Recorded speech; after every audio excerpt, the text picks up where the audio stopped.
स्वागत है आपका इस वक्त की बड़ी खबरों में। बंगाल की महारैली में छाया यूपी बिहार, एक के बाद एक अखिलेश यादव, तेजस्वी यादव और शत्रुघ्न सिन्हा ने जबरदस्त भाषण से किया भारतीय जनता पार्टी का सुपड़ा साफ। क्या है पूरी खबर हम आपको बताएंगे, लेकिन उससे पहले अगर आप भी खुल के महागठबंधन का समर्थन करते हैं तो आप अभी इस वीडियो को लाइक कीजिए और इस लाल बटन को दबा के इस चैनल को फ्री में सब्सक्राइब करके घंटी बजाइए। दरअसल दोस्तों, कोलकाता महारैली में बोले अखिलेश यादव, यूपी में भाजपा का खाता भी नहीं खुलने देंगे। दरअसल दोस्तों, कोलकाता के ब्रिगेड मैदान में ममता बनर्जी द्वारा आयोजित महारैली में शामिल होने पहुंचे उत्तर प्रदेश के पूर्व मुख्यमंत्री और समाजवादी पार्टी के मुखिया अखिलेश यादव ने दावा किया है कि आगामी लोकसभा चुनाव में उत्तर प्रदेश में भाजपा का खाता भी नहीं खुलेगा। इसके साथ ही उन्होंने मंच पर मौजूद पार्टियों के नेताओं से अनुरोध किया कि सारे लोग मिलकर अपने राज्य में भाजपा का सुपड़ा साफ कर दें। आने वाले लोकसभा चुनाव के बाद देश में नया प्रधानमंत्री होगा, जिसे पाकर सारा देश खुश हो जाएगा। उन्होंने महागठबंधन के नेता के बारे में संकेत देते हुए कहा कि जनता जिसे चुनेगी वो हमारा नेता बनेगा। अखिलेश ने कहा कि मैं दीदी को धन्यवाद दूंगा कि 12 तारीख को सपा बसपा और हमारे सहयोगी दलों का गठबंधन हो गया। गठबंधन हुआ तो देश में खुशी की लहर दौड़ गई और आज की रैली से जो संदेश जाएगा उससे देश की जनता भी फैसला लेने के तैयार हो जाएगी।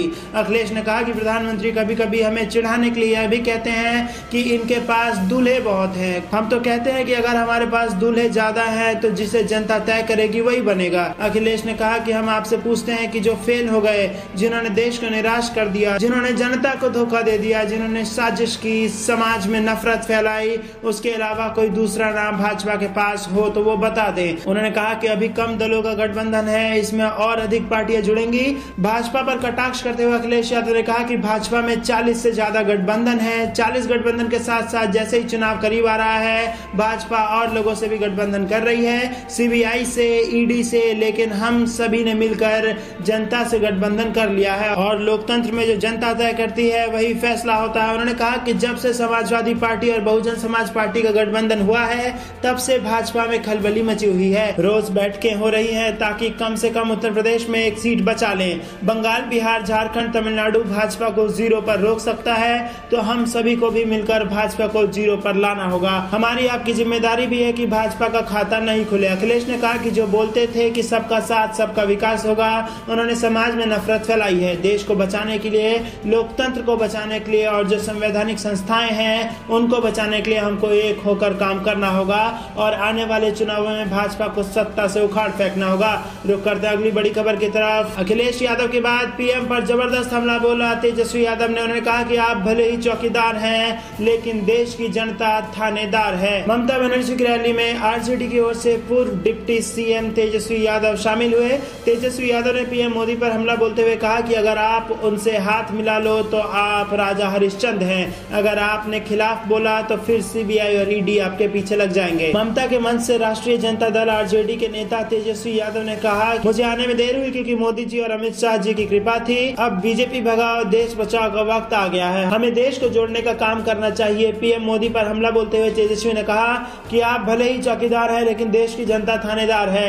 अगर चौकीदार अपना काम सही से नहीं करेगा, चोरी करेगा, तो थानेदार उसको सजा जरूर देगा। तेजस्वी ने कहा कि अगर आप उनसे हाथ मिला लो तो आप राजा हरिश्चंद्र हैं, अगर आपने खिलाफ बोला तो सीबीआई ईडी आपके पीछे लग जाएंगी। हम लोग अलग अलग दल हैं, अलग अलग भाषा वाले हैं, क्योंकि हमारी अनेकता में ही एकता है।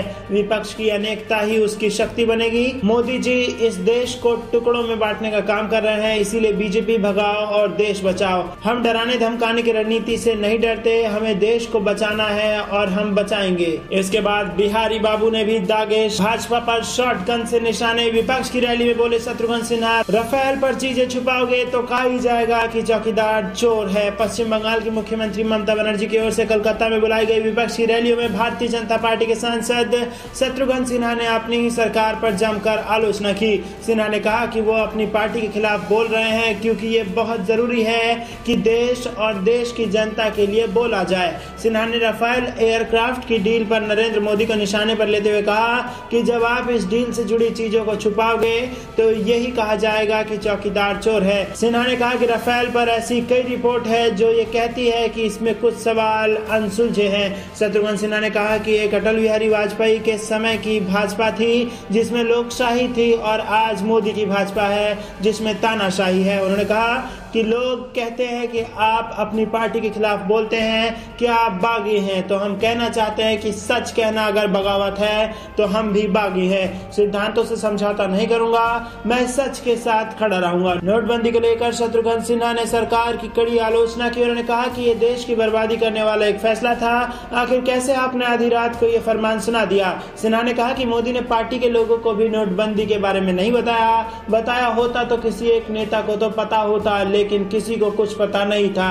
आखिर किसको फायदा पहुंचाने के लिए किया गया, ये आज समझ आ रहा है। तो बड़ी खबर आ रही है बंगाल से, जहां पर जबरदस्त रैली में एक के बाद एक बिहार और उत्तर प्रदेश छाता रहा। इसके बाद बारी थी यशवंत सिन्हा की। आंकड़ों के साथ बाजीगरी कर रही है केंद्रीय सरकार, कहना था यशवंत सिन्हा का। कभी भाजपा का हिस्सा रहे पूर्व केंद्रीय मंत्री यशवंत सिन्हा ने शनिवार को केंद्र की नरेंद्र मोदी सरकार पर निशाना साधते हुए कहा कि आजादी के बाद यह पहली सरकार है जो विकास के आंकड़ों के साथ बाजीगरी कर रही है। तृणमूल कांग्रेस की प्रमुख ममता बनर्जी द्वारा यहां आयोजित विपक्ष की रैली को संबोधित करते हुए सिन्हा ने कहा कि मौजूदा शासन में अगर आप सरकार की तारीफ करते हैं तो वह देशभक्त है, और अगर आलोचना करते हैं तो आप देशद्रोही हैं। अटल बिहारी वाजपेयी की सरकार में केंद्रीय वित्त मंत्री रहे सिन्हा ने कहा कि आजादी के बाद ये पहली सरकार है जो जनता को मूर्ख बनाने के लिए विकास के झूठे और मनगढ़ंत आंकड़े पेश कर रही है। कश्मीर समस्या का हल निकालने के लिए गठित समिति में शामिल रहे सिन्हा ने कहा कि जब उन्होंने प्यार मोहब्बत वाले वातावरण में सभी तबके के लोगों से बात करने का सुझाव दिया था तो उन्हें पाकिस्तानी एजेंट बताया गया था। यहाँ तक कि मंच से उन्होंने नेशनल कॉन्फ्रेंस के नेता फारूक अब्दुल्ला से सवाल किया कि क्या मैंने गलत कहा था। इस पर अब्दुल्ला ने ना में सिर हिलाया।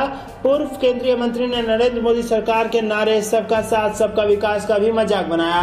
उन्होंने इसे सबका साथ सबका विनाश बताया। रुक कर अगली बड़ी खबर की तरफ। कन्हैया के खिलाफ चार्जशीट पर कोर्ट ने लगाई दिल्ली पुलिस को फटकार। दरअसल दोस्तों, जवाहरलाल नेहरू यूनिवर्सिटी छात्र संघ के पूर्व अध्यक्ष कन्हैया कुमार सहित 10 छात्रों के खिलाफ कथित देशद्रोह के मामले में दिल्ली की अदालत ने पुलिस को फटकार लगाई है। कोर्ट ने पुलिस से दिल्ली सरकार से मंजूरी लिए बिना चार्जशीट दायर करने पर सवाल खड़े कर दिए हैं। इस मामले की सुनवाई करते हुए कोर्ट ने कहा कि आपके पास लीगल डिपार्टमेंट की मंजूरी नहीं है, आपने सरकार की अनुमति के बिना चार्जशीट कैसे दाखिल कर दी।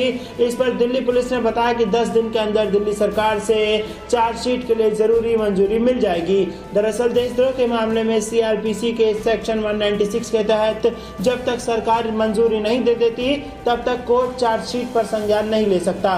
दरअसल दिल्ली पुलिस ने यहां पटियाला हाउस कोर्ट में जेएनयू छात्र संघ के पूर्व अध्यक्ष कन्हैया कुमार और अन्य के खिलाफ 1200 पन्नों का आरोप पत्र दाखिल करते हुए कहा कि वह परिसर में एक कार्यक्रम का नेतृत्व कर रहे थे और उन पर फरवरी 2016 में यूनिवर्सिटी कैंपस में देश विरोधी नारों का समर्थन करने का आरोप है। पुलिस ने कोर्ट के सामने दावा किया था कि जेएनयू छात्र संघ के पूर्व नेता कन्हैया कुमार ने सरकार के खिलाफ नफरत और असंतोष भड़काने के लिए 2016 में भारत विरोधी नारे लगाए थे। पुलिस ने कोर्ट के सामने दावा किया था कि जेएनयू छात्र संघ के पूर्व नेता कन्हैया कुमार ने सरकार के खिलाफ नफरत और असंतोष भड़काने के लिए 2016 में भारत विरोधी नारे लगाए थे। पुलिस ने आरोप पत्र में कई गवाहों के बयान का हवाला देते हुए कहा है कि 9 फरवरी 2016 को यूनिवर्सिटी कैंपस में कन्हैया प्रदर्शनकारियों के साथ चल रहे और काफी संख्या में अज्ञात लोगों नारेबाजी कर रहे थे। गौरतलब है कि संसद हमले के मास्टरमाइंड अफजल गुरु को दी गई फांसी की बरसी पर कैंपस में इस कार्यक्रम का आयोजन किया गया था। आरोप पत्र के मुताबिक गवाहों ने यह भी कहा कि कन्हैया घटना स्थल पर मौजूद था जहां प्रदर्शनकारियों के हाथ में अफजल के पोस्टर थे। गौरतलब है कि संसद हमले के मास्टरमाइंड अफजल गुरु को दी गई फांसी की बरसी पर कैंपस में इस कार्यक्रम का आयोजन किया गया था। आरोप पत्र के मुताबिक गवाहों ने यह भी कहा कि कन्हैया घटना स्थल पर मौजूद था जहां प्रदर्शनकारियों के हाथों में अफजल के पोस्टर थे। अंतिम रिपोर्ट में कहा गया है कि कन्हैया ने सरकार के खिलाफ नफरत और असंतोष भड़काने के लिए खुद ही भारत विरोधी नारे लगाए थे। इसमें कहा गया है कि एजेंसी ने जिन साक्ष्यों को शामिल किया है उनमें जेएनयू की उच्च स्तरीय कमेटी, जेएनयू के कुल सचिव भूपेंद्र जुत्सी का बयान और मोबाइल फोन रिकॉर्डिंग शामिल है। इसमें कहा गया है कि कन्हैया ने यह भी कहा कि इजाजत के बगैर भी कार्यक्रम करेंगे। पुलिस ने जेएनयू के पूर्व छात्र उमर खालिद और अनिर्बान भट्टाचार्य के बारे में कहा कि उन्होंने भारत विरोधी नारे लगाए थे। आरोप पत्र में कहा गया है कि कई वीडियो में उमर खालिद को नारे लगाते देखा गया है जिसमें उसकी मौजूदगी की पुष्टि की है। उसके मोबाइल फोन की लोकेशन का भी बतौर साक्ष्य इस्तेमाल किया गया है। वहीं रामा नागा के बारे में आरोप पत्र में कहा गया है कि उसने आरएसएस के खिलाफ भाषण दिए थे। इस मामले में करीब 3 साल बाद आरोप पत्र दाखिल करने को लेकर आलोचनाओं का सामना कर रही दिल्ली पुलिस ने कहा है कि इस तरह के मामलों में आमतौर पर इतना वक्त लगता है क्योंकि इसके तहत देश भर में जांच की गई और इसमें ढेर सारे रिकॉर्ड तथा सबूत शामिल किए गए। तो ये थी दिन भर की कुछ बेहद जरूरी खबरें जो कि आप तक पहुंचाना हमारे लिए बेहद जरूरी था। अब आपकी जिम्मेदारी है कि आप हमें कमेंट करके अपनी प्रतिक्रिया जरूर दें। जुड़े रहने के लिए आप सभी का बहुत बहुत धन्यवाद। देख रहे थे आपका अपना चैनल द पॉलिटिकल क्रांति। जय हिंद, जय भारत।